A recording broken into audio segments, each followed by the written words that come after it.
শীতের রাতে সেই বাড়ি। এক শীতের রাতে মীরা তার নানার বাড়ি গিয়েছিল। সেই বাড়িটা ছিল অনেক পুরনো, চারিদিকে কুয়াশায় ঢাকা।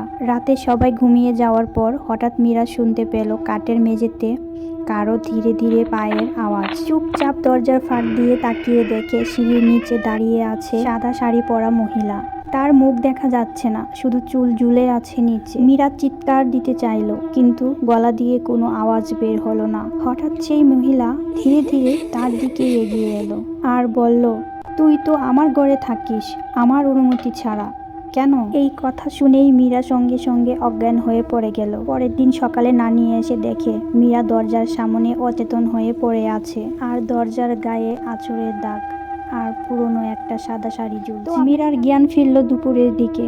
মাথাটা ভীষণ ভারী ভারী লাগছিল, শরীরেও ঠান্ডা ঠান্ডা লাগছিল। মীরা হালকা করে চোখ মেলে তাকাতেই দেখলো নানি তার পাশে বসে দোয়া পড়ছিল। মীরা তার নানিকে ফিস ফিস করে জিজ্ঞাসা করলো, নানি, ওই মহিলাটা কে ছিল? নানি তখন আটকে উঠে চুপ করে গেল। নানি তখন ধীরে ধীরে বলতে শুরু করলো, এই ঘরে অনেক বছর আগে একটা মেয়ে ছিল, নাম ছিল ময়না। তার মৃত্যুর পর কেউ তার ঘরে ঢুকতে পারত না।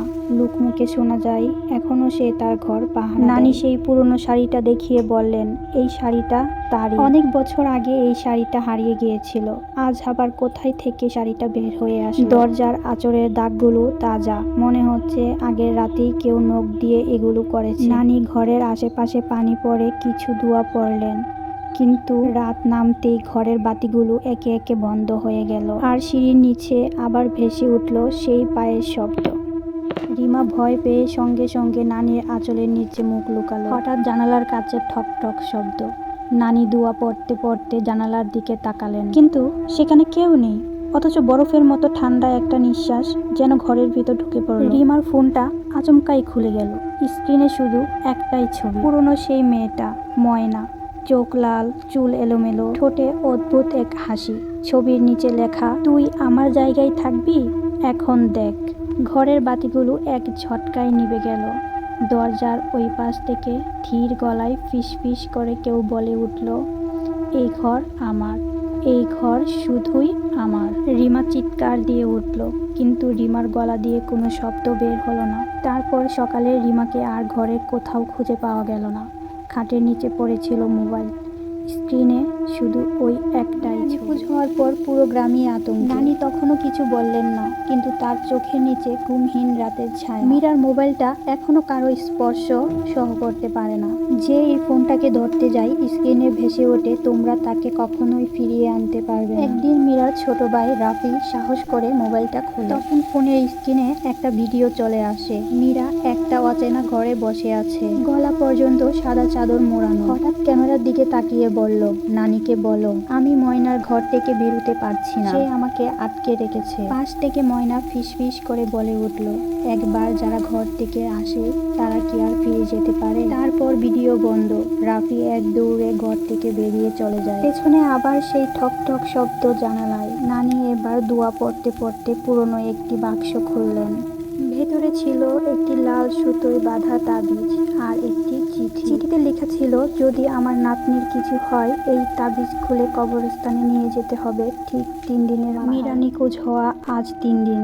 নানির হাতে সেই পুরনো তাবিজ আর চিঠির শেষ লাইনে লেখা ছিল, 3 দিন পূর্ণ হওয়ার আগেই কবরস্থানের সেই পুরনো গাছের নিচে পৌঁছতে হবে, নয়তো সে আর ফিরবে না। রাত ঠিক 12টা। নানি, রাফি আর প্রতিবেশী 2 ছেলেকে নিয়ে হাঁটছে সেই পুরনো কবরস্থানের দিকে। চারপাশেই কুয়াশা, পা ফেলতেই সেই শুকনো পাতার খচখচ শব্দ। পুরনো বট গাছের নিচে পৌঁছানো মাত্রই বাতাস হঠাৎ করে থেমে গেল। নানি তাবিজ খুলে গর্তে রাখলেন আর দোয়া পড়তে শুরু করলেন। হঠাৎ মাটির নিচ থেকে একটা গলার শব্দ, তুমি কি আমার ঘর ভাঙতে এসেছো? চারপাশে শীতল ছায়া, পাতাগুলো নিজে থেকেই কাঁপছে। রাফি ভয় পেয়ে হাত ধরেছে নানির, চোখে তার পানি। নানি তখন বলে উঠলেন, মায়া, সে তোর জায়গা নিতে আসেনি, তাকে ফিরতে দে, তোর কবরের শান্তি খুঁজ দয়া করে। 1 মিনিট নীরবতা, তারপর আচমকা একটা আর্তনাদ, ভুল করে ফেলেছি, আমাকে একা রেখো। আর সাথে ঝড়ের মতো বাতাস। চোখ বন্ধ করতে হয় সবার। হঠাৎ চারিপাশে নিস্তব্ধতা। তাবিজটা ফেটে গেছে, গাছের নিচে পড়ে আছে একটা ময়লা কাপড় মোড়ানো পুতুল। আর পাশেই মীরা ধীরে ধীরে চোখ খুলছে।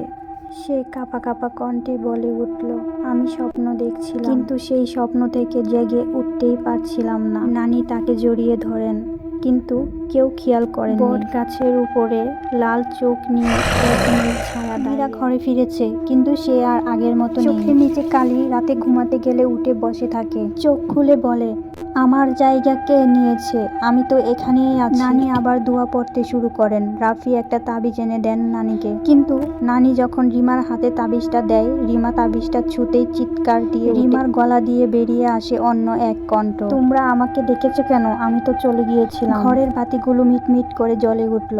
আয়নাতে দেখা যাচ্ছে দাঁড়িয়ে আছে দুটো ছায়া। একটা ছিল মীরা, আরেকটা ছিল মায়ার ছায়া। চুল এলোমেলো, চোখ দুটো রক্ত লাল, গলায় ছিল সেই পুরনো নেকলেস। নানি কাঁদতে কাঁদতে বলে উঠল, মায়া, তুই কি চাস? আমাকে বল, তুই আমার নাতিকে ছেড়ে দে। মায়ার ছায়া তখন হাসতে থাকলো। হাসতে হাসতে মায়ার ছায়া বলে উঠল, তুমি আমাকে ফিরিয়ে এনেছো, কিন্তু তার নিঃশ্বাস এখন আমার, আমি তার গলায় আছি। মীরা আবার কাঁপতে শুরু করে, তার গলা জড়িয়ে আছে অদৃশ্য কিছু। মীরা কাঁদে, কাঁদতে কাঁদতে আঁকড়ে ধরে তার নানিকে। আর ঠিক তখনই জানালা খুলে যায়, ঠান্ডা বাতাসের ঝাপটা আসে ঘরে, আর মায়ার কণ্ঠ মিলিয়ে যায় এক দীর্ঘ নিঃশ্বাসে। আর সবাই মনে মনে ভাবলো, এখানেই হয়তো বা সবকিছু শেষ। কিন্তু রাতের বেলায় মীরার ঘরের দরজা খোলা, আর একই কণ্ঠে সেই ফিস ফিস করে বলে উঠল, এই ঘর শুধু আমার, এই ঘর শুধুই আমার। ওই দিনের রাতের পর ময়নাকে আর বেশ কিছুদিন দেখা যায়নি। মীরাও আস্তে আস্তে স্বাভাবিক হতে লাগলো। তো এখন সবাই মীরাকে দেখে ভাবে হয়তোবা এখন সবকিছু ঠিক আছে। মীরা এখন হাসে, সবার সঙ্গে কথা বলে, রান্নাঘরেও সে যায়, কিন্তু চোখে সেই পুরনো ভয়। আর মাঝে মধ্যে সে তাকিয়ে তাকে শূন্যে, যেখানে কেউ নেই। তবুও সে বলে, সে দাঁড়িয়ে আছে, এখনো আমাকে ছেড়ে যায়। নানি একদিন মীরার ঘরে ঢুকে দেখে আয়নার কাছে লেখা, আমি ফিরে এসেছি। নানি তখন কাঁপতে কাঁপতে আয়নার সামনে দোয়া পড়তে শুরু করেন। হঠাৎ আয়নার ভেতর থেকে একটা হাত বেরিয়ে আসে, চুলে চুলে ময়নার সেই চেহারা, চোখে আগুন। নানি চিৎকার দিয়ে ঘর থেকে বেরিয়ে সঙ্গে সঙ্গে দরজা বন্ধ করে। মীরার গলার স্বর বদলে যাচ্ছে, তার গলায় শোনা যাচ্ছে দুটি কণ্ঠ একসঙ্গে, তুই কি বুঝেছিস কে আমি? তোর শরীরটাই তো আমার। নানি এরপর গ্রামের এক হুজুরকে ডেকে আনে। হুজুর এসে বলেন, এই ঘরে আর মানুষ থাকবার নয়, আগুন লেগে থাকবে এই ঘরে। হুজুরের এই কথা শুনে নানি মীরাকে সঙ্গে সঙ্গে এই বাড়ি থেকে সরিয়ে নিয়েছে। তবে যে ঘরটায় মীরা থাকতো সেখানে এখনো বাতি জ্বলে রাতের বেলা। আর আয়নার মধ্যে হালকা হালকা দেখা যায় একটা মেয়ে, সাদা জামা, লাল চোখ, চুল এলোমেলো, আর ঠোঁটে সেই পুরনো হাসি। ময়না। রিমাকে শহরের এক নামকরা হুজুরের কাছে নিয়ে যাওয়া হলো। হুজুর রিমার দিকে শুধু এক দৃষ্টিতে তাকিয়ে বললেন, তোর মধ্যে সে নেই, কিন্তু তোকে ছাড়েনি, সে তোর ছায়া হয়ে গেছে।